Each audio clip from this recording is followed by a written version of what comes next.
Tim's been doing a bit of investigative journalism by the looks of it. I like to think that you were inspired by the previous episode when I shared with you some of my journalistic feats with Radiohead. Yes. And you sort of thought, well, that's going to be hard to top, that interview. I'd just about forgotten that, so thanks for bringing it up again. It's still a bit raw. You're very upset by that whole episode. But anyway, you have gone and got it out of your system by showing me how journalism is supposed to be done.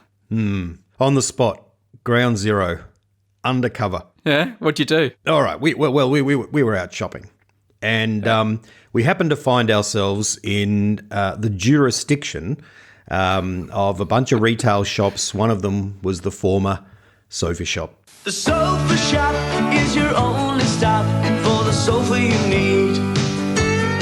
I hadn't intended to go in. In fact, it wasn't on my mind at all heading over there. We were going to a couple of other places, but we were there, and I had some time, and I looked at it, and I thought, I'm just going to go inside and have a bit of a poke around. So yeah, nice. Yeah. Of course, the sofa shop is no more. It has been, as we've discussed before, it's been taken over by Berkowitz, and they're now calling it Sofa Shop by Berkowitz, but that's not fooling anyone. It's pure Berkowitz. No. Let's have a listen to what Tim recorded, and then we'll talk a bit about it. So here's Tim's recording from inside the former sofa shop. Choose your fabric, match your curtains too. Can I just say, before people listen to this, you have to appreciate I was a bit emotional on the day, to be honest. It hit me. Oh, that comes across. I wasn't prepared for it, but as soon as I crossed over the threshold inside, I was swept up in what I was experiencing. And anyway, you can hear for yourselves. I'm speaking to you today from hallowed turf. I'm inside what was previously the sofa shop here in the western suburbs of Adelaide. I say previously because, as the sign says out the front, it's now the sofa shop by Berkowitz, which, as I've just spoken and confirmed with the employees, is a token gesture, really. The founder of the sofa shop has retired. The sofa shop is no more.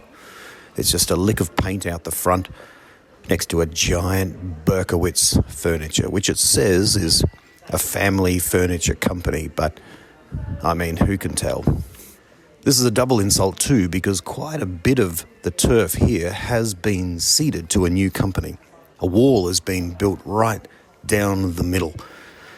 And on the other side is a new furniture shop. I've not heard of them before. They go under the rather suspicious name One World Furniture, which, if the 20th century has taught us anything, is something of an ideologically suspicious name.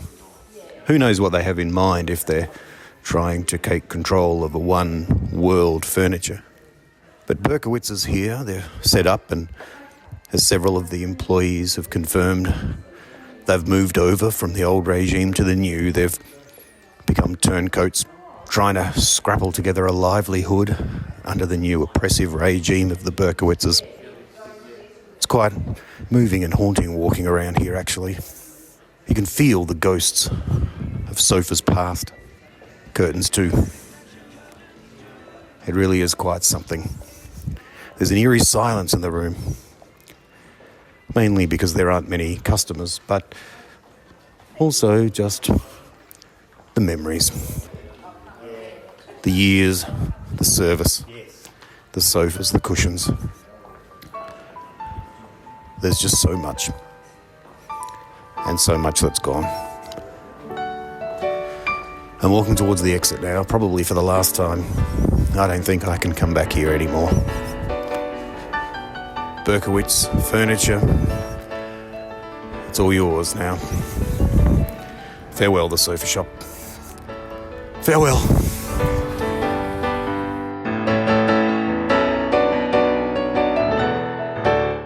That was incredible, Tim. That was amazing. That's going to go down in, one of the great pieces of on-the-spot journalism. Can I just ask, if I was to win a Pulitzer Prize for this investigative undercover journalism... Tim, we win a Pulitzer Prize. What do you mean we? Well, I consider the podcast to be like, everything is joint. Oh, okay. So Yeah. Okay. I wish I'd known that before I allowed you to broadcast it, man. It's too late. It's gone out now. It's half mine. Does the Pulitzer go with the newspaper or just the journalist? Who wins the Pulitzer? I don't know. I think probably both. It'll probably be Tim Hine from Brady Harron and Tim Hine's Unmade podcast. Yes, okay. Well, yes, I can live with that. Is the Pulitzer Prize a trophy or is it a medal? Do you know what it actually physically is, or is it just a certificate? Or I don't know. You get money. My guess is it's a certificate, but I don't know. They probably have a trophy. maybe it's just like a byline. That's what it's used for, essentially, a Pulitzer Prize winning author. You know what I mean? That's added on, journalist. So they just send you here you go. You're allowed to put this on underneath your name from now on. There seems to be a medal here. I'm looking at a picture of a medal. So, yeah, there is a medal. I think we are getting a bit running away with ourselves now. We're actually Googling what you're going to get as your prize for the Pulitzer. for walking into a retail shop and walking out again. That's right. I have a few questions, but first a few observations. Yes. The One World Furniture thing is disturbing me. And what's going on here? Is One World Furniture now going to split itself in half and have two more sofa shops, and then that one will split? Like, it's just going to keep subdividing like a fractal of sofa shops inside that building.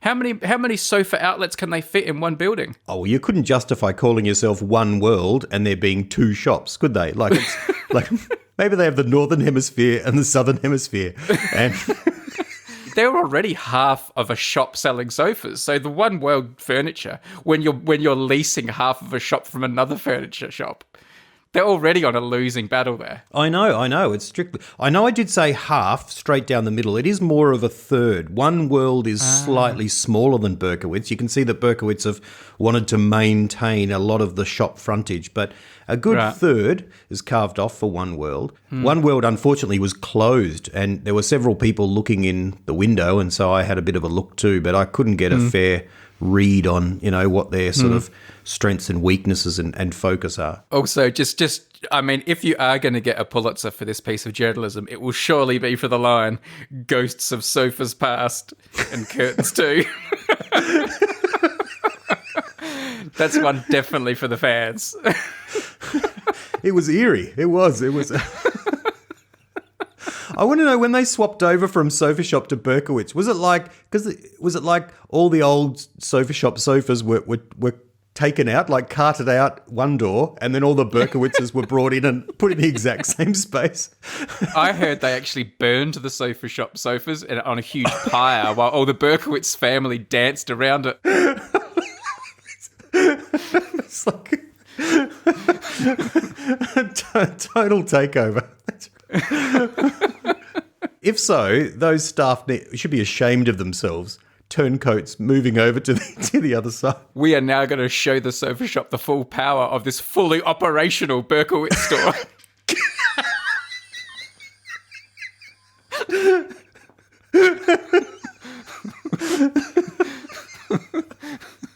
No. The Sofa Shop are peaceful people. So you were clearly talking to staff inside Berkowitz, but off the record, or like you can't reveal your sources? I was undercover, and I just went up, and there was a couple of guys there. One of the guys I recognised from a previous visit back in the Sofa Shop days. Yeah. But I asked the main person I was speaking to, I asked him a lot of questions, about the shop and things like that, and how it's changed over and what's happened. And at the end, I think I was a little bit too serious. I said, "Oh, thanks for sharing that." And he looked at me like, raised his eyebrows. He goes, "That's all right. Like it's like he'd shared secret information." I just realised I was being quite intense about my questions and really grateful for him. And he was just like, "Mate, that's all right." Like, just Tim, the question I have is, would you be willing to go in there wearing a wire? Whoa.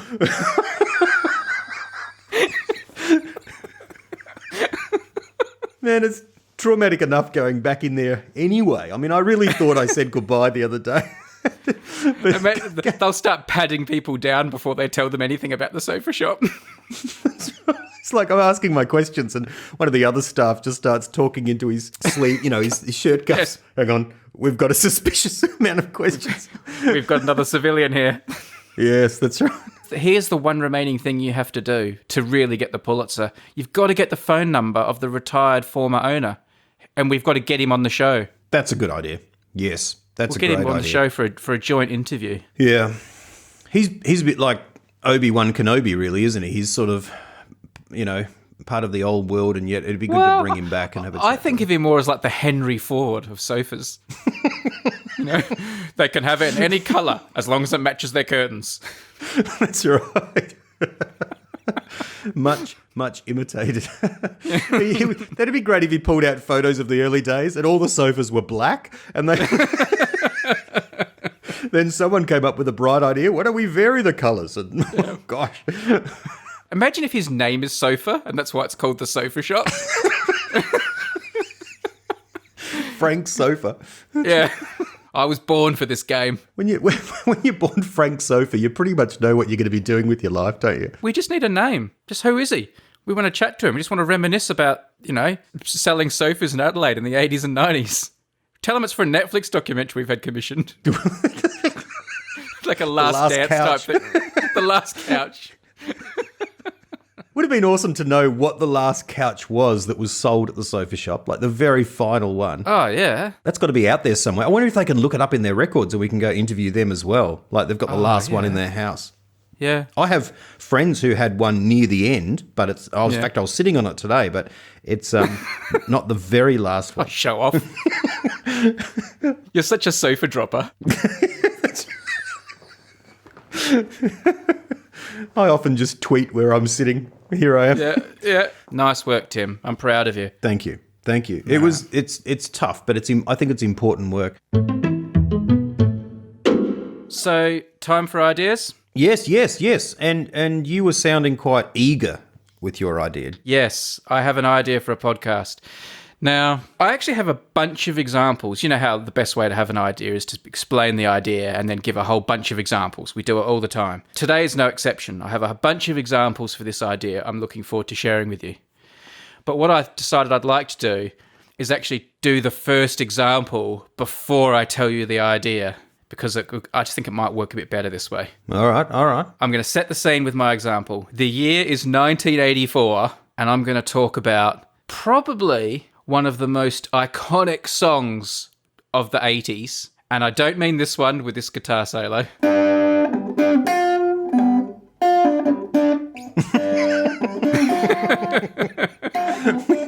Well, I think that was 85, actually. So Okay, all right. Okay. There was no excuse to play it.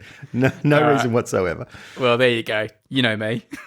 1984, one of the most iconic songs of the decade. It was the biggest selling song in the UK of that decade, that's for sure. And it's still one of the most iconic songs of the last 100 years. Whether you like it or don't like it, and there are various reasons to like it and not like it, and that is, Do They Know It's Christmas? Right. Great song. Charity song sung by the ensemble cast. And I'm going to remind people a bit about it because I want to talk about how the song starts. So obviously, the song starts with there are all sorts of famous great singers on it. It starts with Paul Young.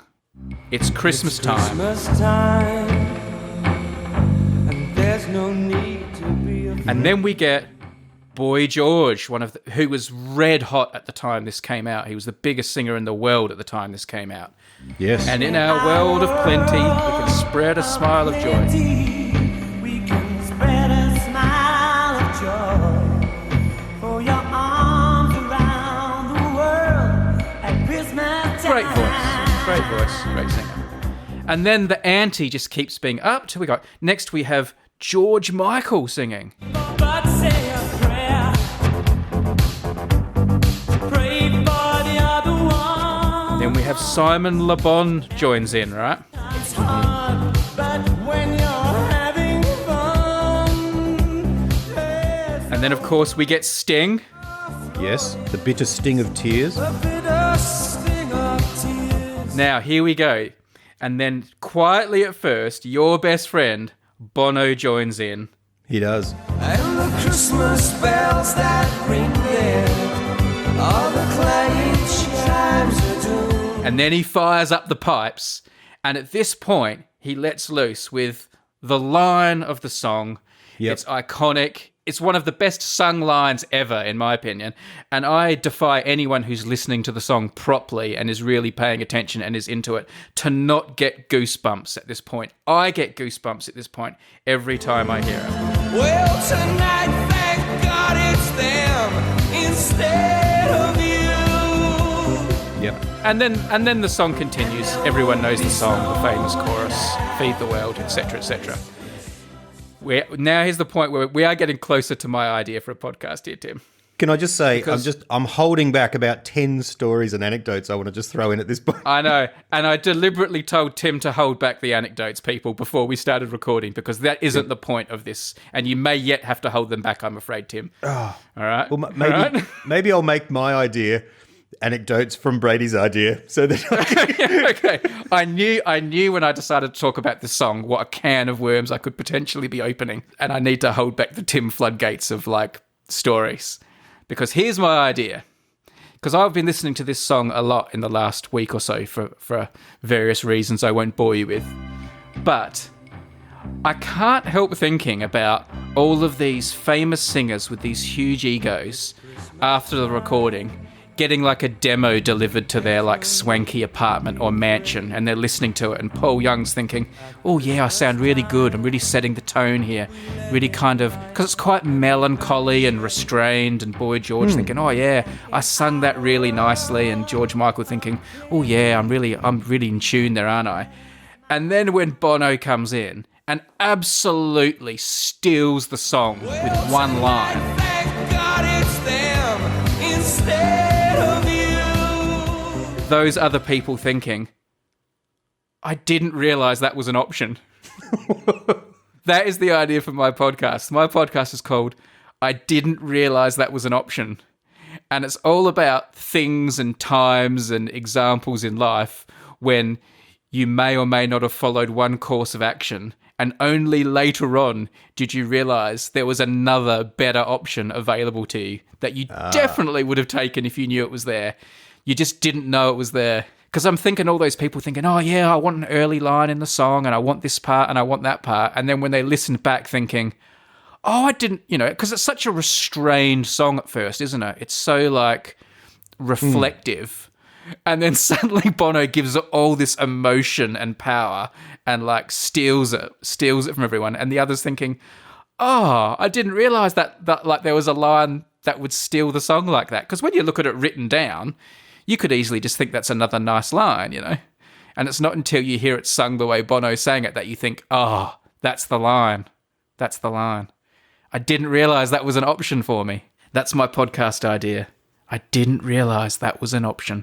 And I've got a whole bunch of good examples. Okay. So you still don't want extra All right.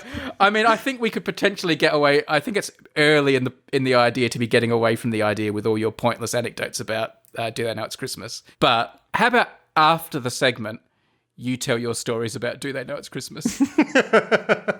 It is a great song. I'll give you a lightning round later on to tell me everything you want to tell me about Do They Know It's Christmas. But for now, Right. let's get on with my idea. So people jump forward now if you want. You can always come back. Jump forward to the part that Brady's going to cut. Okay, so well, come on, distract me then with another example. What's another example? I'm gonna give you a bunch of other examples, and then I'm gonna give you an example that comes from you, and I'm gonna let you tell it. And you haven't even thought of it yet, but you've got one of the best examples. Oh, Let's see if you think of it before I ask you to tell it. But let me tell you some more examples. all right. I'll give you another example from more recent popular culture. Now, there's going to be a Game of Thrones spoiler here, so jump forward a minute or 2 minutes if you don't want it. But Game of Thrones is old enough now to be allowed to tell stories about it. I watched a couple of seasons and I'd dropped off, so just go for Okay. your life. Yeah. Well, there's a scene in Game of Thrones towards the end where they have to appoint a king to rule over the entire, world. And all the leaders of the different lands and islands and places are there, and they're having this council to discuss, all right, who's going to be the big king to rule them all. And obviously people are quite wary about this because, they don't like being ruled by someone from another area, but they have to pick one. So they arrive at a decision of who they think, okay, someone is put forward to be the king, and then it goes around the council and everyone says aye, yes, they all vote, and everyone says, yep, we'll have him, we're willing to have him, we think he's the best choice. And then it gets to the last person, like the leader, the queen of the Northlands, and she says, no, we're not willing to be ruled by someone else, we're going to rule ourselves. I'm going to be queen, and we're going to rule ourselves in the north, and all the rest of you can be ruled by this guy. Yep. And then they say, oh, okay, then that's settled. This guy will be the king of everywhere except the north, and you'll be the queen of the north. And everyone's like, and and the camera cuts to some of these other leaders, and it's almost like they're like, oh, I didn't realize that was an option. Yes. Like, so we could have just been our own kingdom. I didn't realize that. I voted for that guy, and then this person comes in at the end and says, no, we're going to be our own kingdom. That became a bit of an internet meme for a week or two. I didn't realize that was an option. Ah, right. Yes. I will give you another micro example from my life.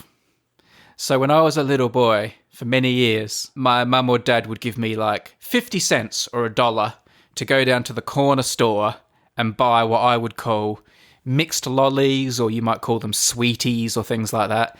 And you would go to the counter at the corner store, and in a glass cabinet, there were all these little containers containing all these individual sweets.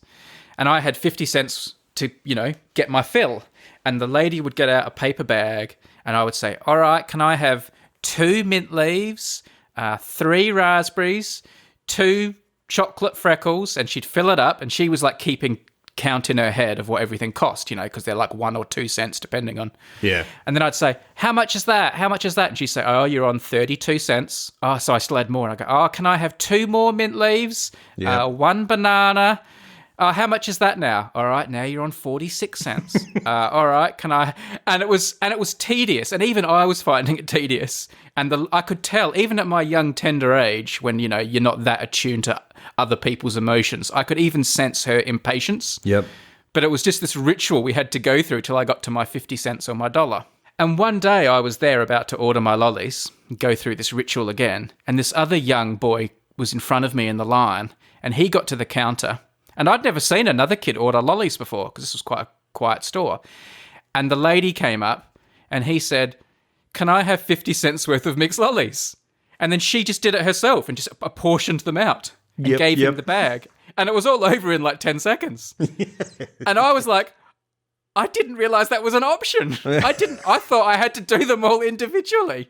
And so for a year or two, I'd been going through this ritual that was boring for everyone, not realizing. Another time, a kid came in and said, "Can I have $1 worth of mixed lollies?" And she reached in and she had a pre-prepared package of $1 worth of mixed lollies already in the bag and handed it over. I didn't realize that was an option. Well, I think to some degree, she also is a candidate for this podcast, because she herself, probably has been counting them out for this kid week after week after week, and then suddenly one of the employees goes, no, just tell them they've got to have a mixture. She's like, or she didn't realize it was an option that she could just tell me that I could do this. That's right, yeah. Or prepare some earlier and just give them to them. They're happy. Anyway, Yes. have you thought of what the story might be for you? For that, I didn't realize this was an option story. I have an instinct that there's something there, and I know I'm going to know it as soon as you say it. Another example has come to mind, but I don't think this is the one you were talking about. Go ahead. The one that's come to mind is about work experience. So, Right. In year 11 at school, we get to go off for a week to find a vocation and do some work experience in a workplace. There was something, I forgot to organise it, or I wasn't terribly interested. I was very late organising it. And I remember watching Melrose Place, and there's Jake, and he had Jake's bikes, and he was a mechanic, but he made being a mechanic look so cool. And I just thought, I'll go and be a mechanic for a week, right? So I went over to Toyota near us and said, can I do work experience here? I've never once in my life thought about being a mechanic with, as a vocation. Yeah. I have no particular interest or skills in those areas. It was just like, I'll be like Jake. And it's last minute. So it's something you got to do. So when the time comes, I go and I'm a mechanic. And it's really hard work, and the workshop's cold, and you got to know stuff and be interested in cars, and I'm sure people would love it, and the guys there loved it. I just wasn't really enjoying it. And then I hear that, you were off as a journalist watching Wayne's World with the movie reviewer from the Advertiser. You're literally at the movies, and he was like, "Yeah, well, I want to be a journalist," so I went and did work experience at a newspaper. And I was like, oh, I didn't know like cool jobs was an option. Like, it does help when your dad works at the newspaper. Yeah, that's right. But it wasn't even like, mechanics wrong. It was just like, I never thought to do something that I might really want to do. I just thought you sort of had to do something that was nearby or, last minute. So in year 11, wasn't your ambition to one day be Prime Minister, though? I don't think you can do work experience as Prime Minister of Australia. Oh, well, no, that's if I'd thought about it and sent a letter, who knows? But I did. I love politics. I would have loved to have been Paul Keating. But I thought the way to the Prime Minister's office is via the Marion Toyota workshop, mechanics workshop. I'll tell you what the story I'm thinking of is, and this is a story that has become a classic story in my house. My wife and I tell this story, use this story, quote this story all the time. This is like, and it's not even our story, it's your story. Really? It's about me? Okay. Yep. It's the C.S. Lewis house bus tour story. Ah, right. So Tim, tell us your C.S. Lewis. C.S. Lewis again, lucky you. Tell us your C.S. Lewis bus tour story about I didn't realise that was an option. Yes, this is fantastic. This is one of the greatest days of my life, right? So this is, I don't know, 10 or 15 years ago, and I'm in England over visiting you, and went to Oxford and went to visit C.S. Lewis. We've talked about this on a previous episode, going to his... Well, not grave C.S. Lewis himself, yeah. He's dead, Indeed. He lived in a house called the Kilns, a little cottage just on the outskirts of Oxford, or it was then. It's in the suburban area now. I wanted to go see it. It's like, ground zero. It's in all the biographies and stuff. So before I went, organised with a C.S. Lewis tour. Sure enough, on the day, the hotel, a little minivan pulls up and a guy running his C.S. Lewis tour picks me up and takes me around. He was fantastic, took me around to all these places, and he's grown up around the area. He, as a child, used to play in C.S. Lewis's garden. He's got lots of anecdotes and stories, and he's very sort of proud of them. He's a very, very informed and proud tour operator, taking us everywhere, and I was very, very pleased. There were other people on the bus? There was one other person, a lady. Right. So it was just the two of us. So it's great. So he was saying, do you want to go here or here? And we'd say, look at each other and go, this one's probably the priority. And, we'd go to, where he worked at Magdalen College and all that kind of Oxfordy kind of stuff. Anyway, then we pull up at the Kilns, which is his home, which is kind of like ground zero, wow, here it is. There it is. And you see it from the angle and it's like, oh, how special. And I said to the tour operator, are we allowed to go inside? And he said, oh, no. I won't do the accent, but I went inside once when I was a youngster, but no, it's owned by the university now. And no, you can't do that. So it wasn't like a museum or somewhere the public could go or anything like that. It was now used as a accommodation, wasn't it, for visiting academics? Indeed, for international scholars. That's right. Yeah, right. It's an esteemed house, and so they've just got it there, and scholars coming from America. So it's like, we'll put you up in this home while you study and do your sabbatical or something like that. Yeah. But then I thought, nah, blow this. I got a couple of photos, and I went up to the front door and I knocked on the front door. And this lady opens it, distinguished-looking, academic-looking lady, and I said, look, this is a crazy thing to ask, but I'm from Australia. I'm a big fan of C.S. Lewis. Is there any chance I could look inside? And she goes, in rich American accent, oh, yes, it's fantastic. Come inside. It's marvelous. So she took me inside and showed me everything in his bedroom, and I got to sit at his desk in his office, and there's photos there, and I got to sign the book and all. It was just like, wow, I got to finish his last novel. That's right. He was there. Put on his cardigan. It was marvelous.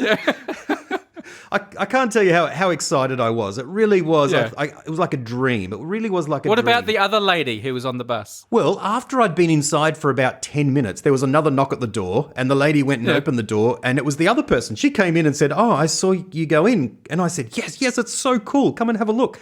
And I went up to his bedroom and looking around everywhere, and it was just marvellous. Yeah. And after about probably half an hour inside, I said, "Look, thank you so much for showing us around." And she says, "Oh, no, that's great. That's wonderful. It was a pleasure." And we left. And so both of us leave and walk back up to the van where the tour operator guy is standing there just sort of with his mouth open. Having told you can't go in. Yeah, that's right. And he just looks at me and he goes, "You are exceedingly fortunate." To this day, whenever something happens to myself or my wife that is like good luck or something good happens to us, the other one just says, "You are exceedingly fortunate." To the other one. To this day. It was like someone whose whole job was doing a Beatles tour, and they climax it with sitting out the front of Paul McCartney's house, and there it is, and now we have to go. And then finally someone says, "Can I go meet him?" And they just walk up and Paul says, "Hey, let's record a song together," like it's like, "Oh, I didn't know you could do that." Like, what is that? Paul's like, As I said, I didn't know that was an option. That guy's been doing that tour for years. It probably never even occurred to him. Why don't I just knock on the door? just knock on the door. That's right. Go and have a look. Yes. I yes. didn't know that was an option. Yes, it was. So, that was marvelous. That was really marvelous. So You were yes. exceedingly fortunate. That's right. Why didn't I think of that? That's right. Yes. I didn't know that was an option. Well, I like that example because that was one where I got the option. You know what I mean? Like I forever think of myself as the why. But I mean, in that story, you're not the protagonist of the story in that context. It's the tour operator. That's right. That's right. Yeah, yeah. Or it's every single other person that ever did that tour who adored C.S. Lewis and had travelled across the world and had stood outside the kilns and had never thought, I could just knock on the door. That's right. I could just knock on the door and ask. And when you have an experience like that, it really sets you up to, like, for other visits, for other occasions. You know, like if Wait till you hear Tim's Buckingham Palace story.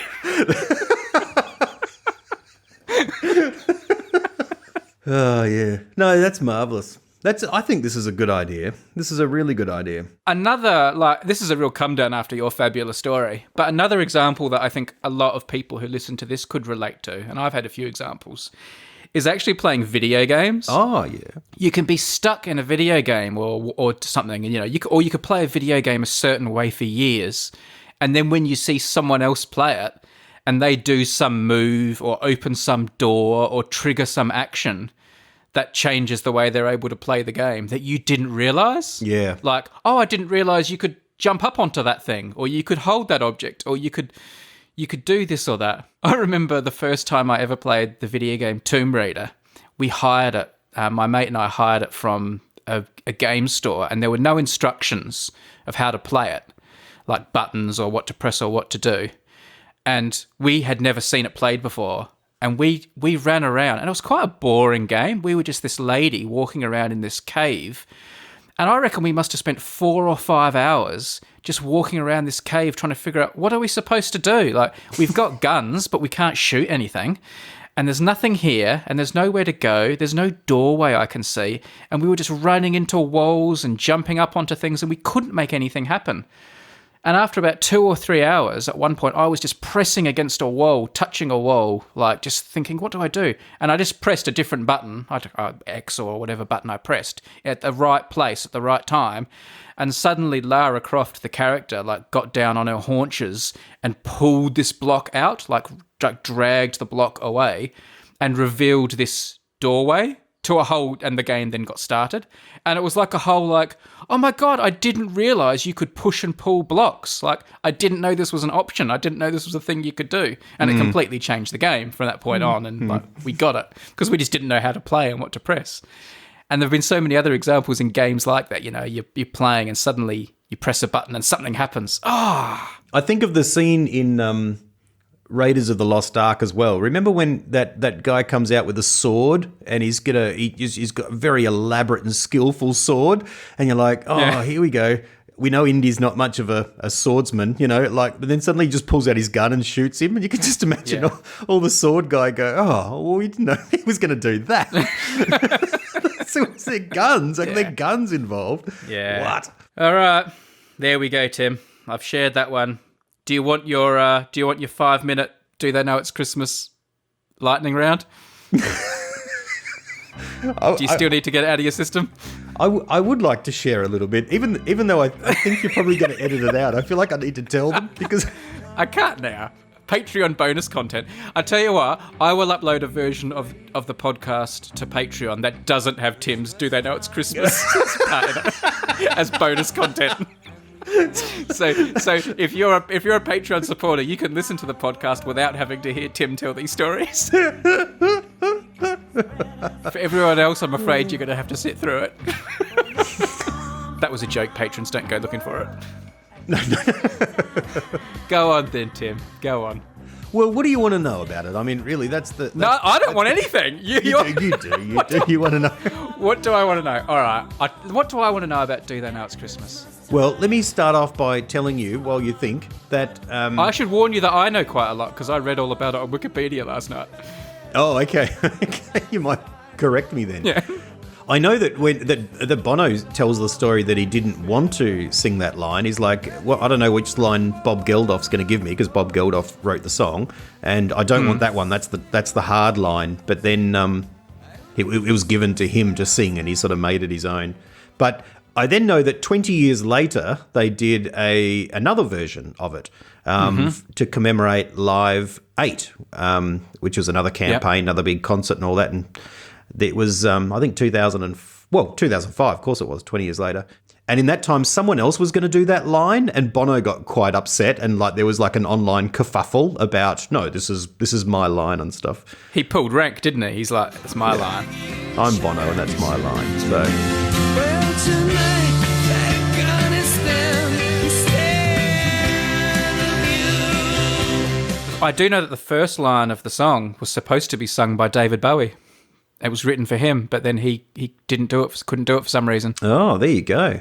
Oh, that's a good get. Boy George was the most important person to be on it. Bob Geldof really wanted him there because he was just red hot at the time. Yeah. And he slept in, and he was in New York, and they kept contacting him saying, you've got to come over here on a Concorde and record today. And then he'd go back to bed and fall asleep again. And he only just got over. He got the last Concorde of the day over to London and then went straight to the studio to record his line. Oh, right. There you go. Boy George was huge. We forget that now. The reason it's so anthemic, this is an interesting musical little part, because it's what you're talking about, that feeling of it starting off slow and building, is what we call it's an anthem, right? It's anthemic.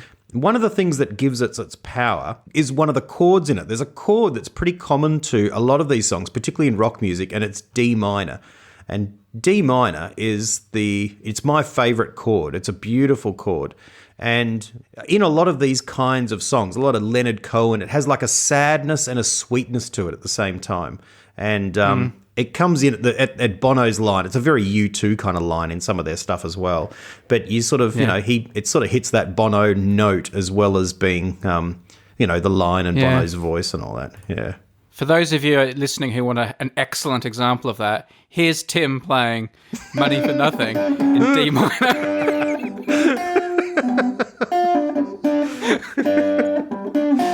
That is Can you wear out a digital file?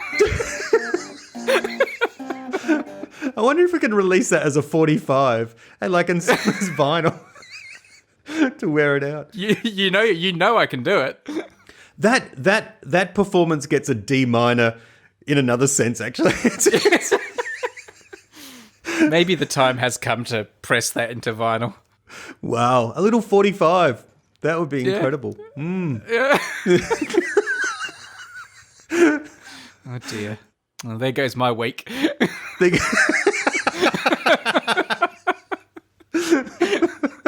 Oh, dear. Seriously, is there anything I could do for you in life that would make you more happy than having an album released? Well, that it contained a better performance than that. Can't you? I would be genuinely much more happy if you took my C.S. Lewis story and put that on a 45 and sold that, because that could be the B-side.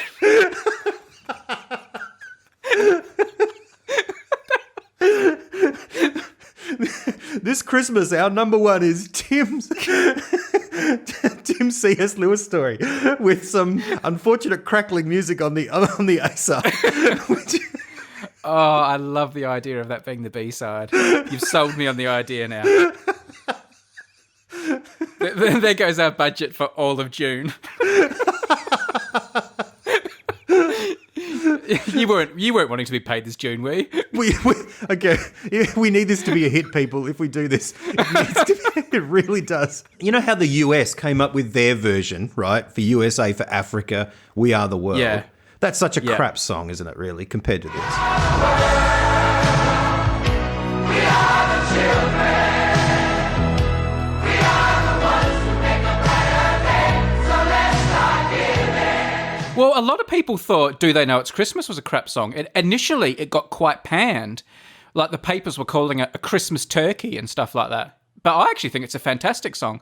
I'm not going to wade into the rights and wrongs of the ethical side of it, because that, obviously as times change, people's attitudes to the song have changed quite a lot in those terms. Yeah. But just as a song, I find it incredibly catchy. I was running to it yesterday. I went running, and it really helped me on my run. Like, it's really like motivational and it's got a real momentum to it. That kind of Chariots of Fire feel. Yeah, that's an anthemic song. It is a bit schmaltzy, like some of the words, but you've got to do that with it. It's a charity single, so you can't be too subtle. Yeah. You're basically saying there's a problem. And it's a Christmas song, Yeah. I like that in the UK. You guys have that real sense that Christmas number one and having a Christmas song is a really big thing, isn't it? Yeah. Still? Is it still these days? I mean, having the Christmas number one, like what the number one song is the week before Christmas on the charts used to be massive here. That's changed a bit now because online sales are taken into account more and people like cheat and game the system more, and it becomes a bit of a prank amongst the online community. Let's game the Christmas number one. So basically what happened was, being the Christmas number one was a really big deal, and then it got completely corrupted by the fact that these reality shows like X Factor and all that deliberately did it so that whoever won the X Factor released their first song the week before Christmas. So it was always the Christmas number one because it had such an advantage. So then it started having a lot less meaning then, because every year the Christmas number one was the X Factor song. Yep. So then there was a backlash, and like the sort of counterculture community started to try to get their favourite songs as number one, and there'd be like online campaigns. So then that corrupted it again. So now being the Christmas number one has just become a bit of an irrelevance. But Christmas songs at Christmas are such a big deal in the UK. Like from about July onwards, every supermarket and store you go into is playing the same 6 Christmas songs over and over again.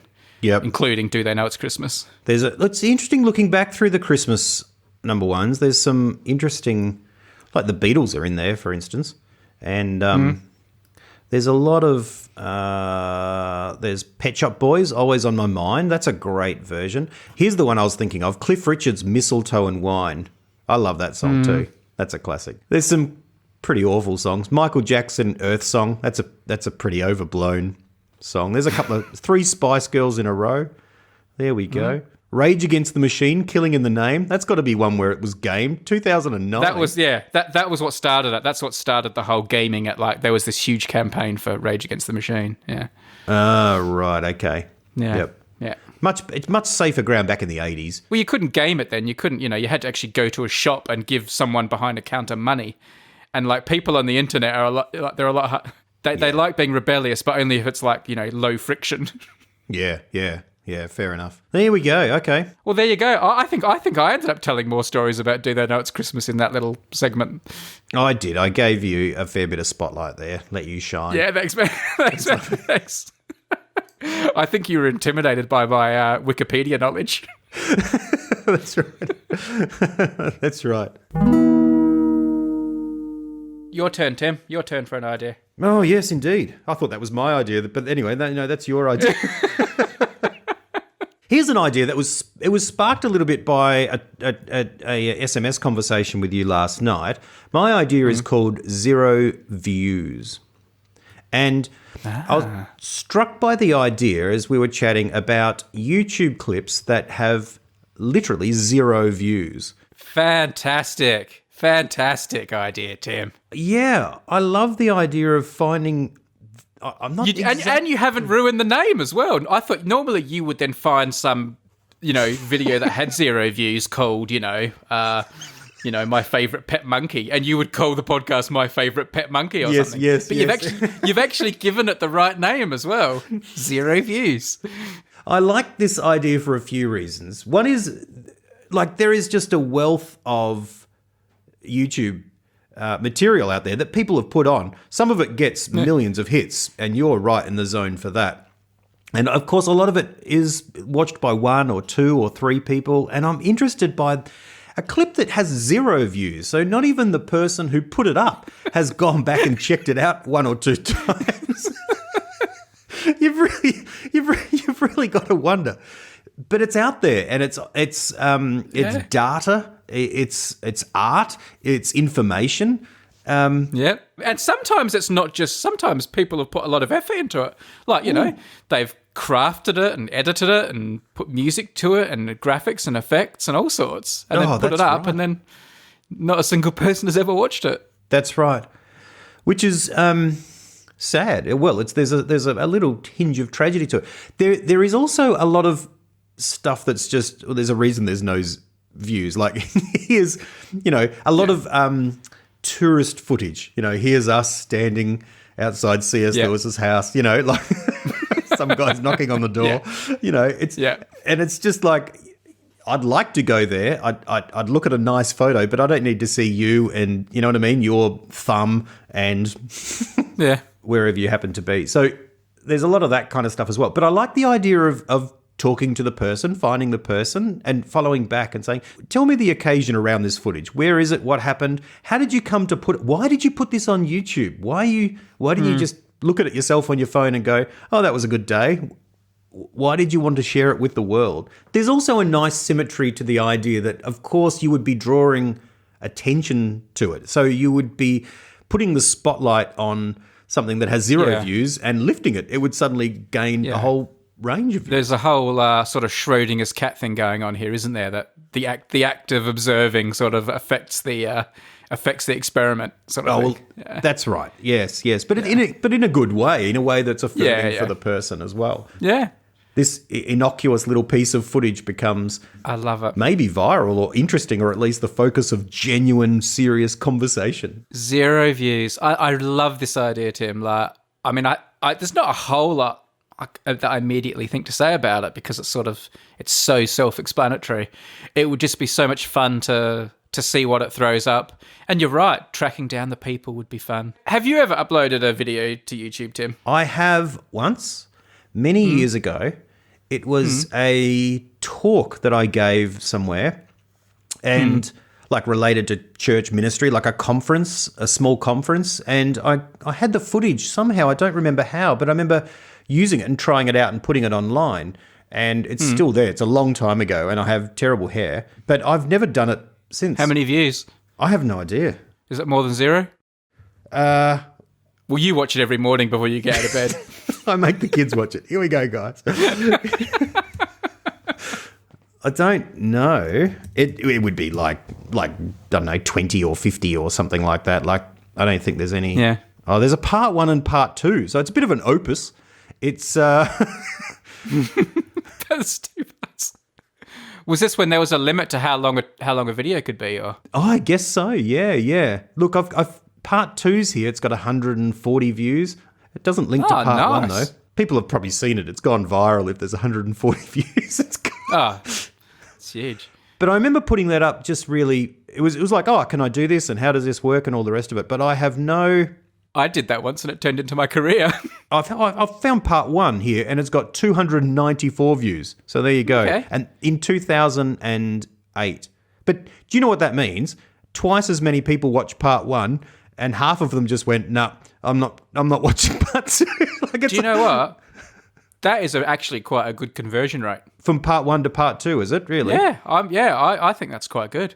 Have you ever achieved a conversion rate that strong? Probably not as a percentage for like, extra footage or a part 2. I mean, when I started putting videos on YouTube, it was very experimental, and YouTube was quite new, and I was making videos with scientists and was like, well, why don't we put them on this YouTube thing and see how that goes? And, you couldn't make money on YouTube in those days. It wasn't even an option.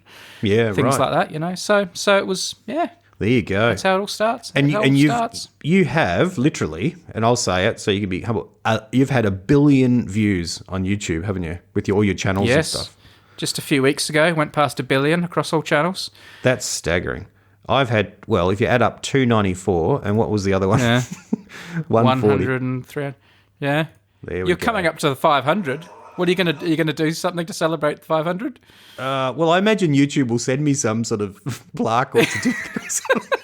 At least the 0 views have some sort of novelty value. This is like 294. It's like it's such a mediocre number that it's like, I would love to know. I don't think I know anyone who would tell me. I don't think YouTube would release the figure. But I do have some contacts that will have access to it. So I'm going to send an email to one guy I know in particular and ask if he'll tell me how many videos have 0 views. that would be interesting to know. It's hard to search for them Yeah, I mean, I might be, obviously YouTube can do it, but I'm willing to bet they won't tell me. because people, why won't they tell you? Maybe because It's a bit embarrassing for them to have, it's not good PR for the platform, is it, to have all this this dead weight sitting there. I mean, they want to tell stories of success and, Oh, okay, yes. Millions ask. and millions I'll of ask. views and so forth. I'll ask. I mean, I'm sure we're not no offense to you or to me, but I'm sure we're not the first people to think of this. So maybe it's even been made public before. I'm sure it's a question that's been asked many times. So maybe they have a standard answer. I don't know, but I think people, of course, will make a video and put it out there, like as an act in itself. You know what I mean? Like you create something. A true artist isn't what, I want this to be massive, but they may just love doing it. And that would be the story behind it. Actually, they don't really. I wonder how hard it is to keep a video at 0 views. As long as it's public, because you can make YouTube videos private and unlisted and unsearchable. That will stay on 0 for as long as you want. But if you make something public and give it a name and give it data and a description, so there are words that are searchable, so you're not cheating. I wonder how hard is it for a video to stay at 0 and not just be found accidentally by someone sometime searching something? That's true. Does it need to be? Yeah. Well, it needs to be clicked on, not just appear in a search. And it has to be watched, I think, for about 5 seconds or 10 seconds or something to count as a view. Oh, okay. Yep. I think I'd have a better luck than you in this. Well, if we both just started a channel from scratch, I would have no advantage or disadvantage, That's right. It's all about links, isn't it, really? And where it's from and, it being a channel. Great idea. 0 views. Dedicated to videos on YouTube that have never been watched until now, until the episode goes out, obviously. That's right. And then, Tim and I will, with the weight of Tim and my influence behind it, you're going to suddenly end up on 10, 20, maybe even 30 views. What do you think, starting from scratch, would be the quickest way to get a whole bunch of views? I mean, if I truly knew the answer to that, I'd be very, very rich. The best way to get 0 views, on the other hand, I don't know. I'd probably tap you up for ideas on that.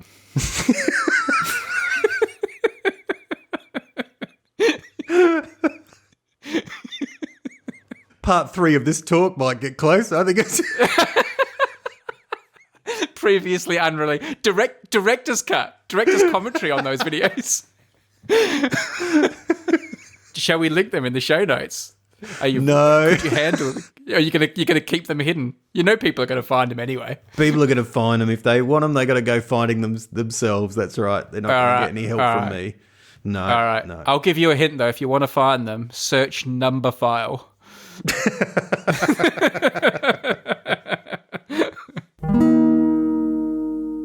I want to genuinely get the kids' words in this week, and I've got them here. So we need to talk long enough for me to be able to fit them in. Well, already just by saying that, I think you've failed again. No, I know it. No, but we're not going to put this conversation in.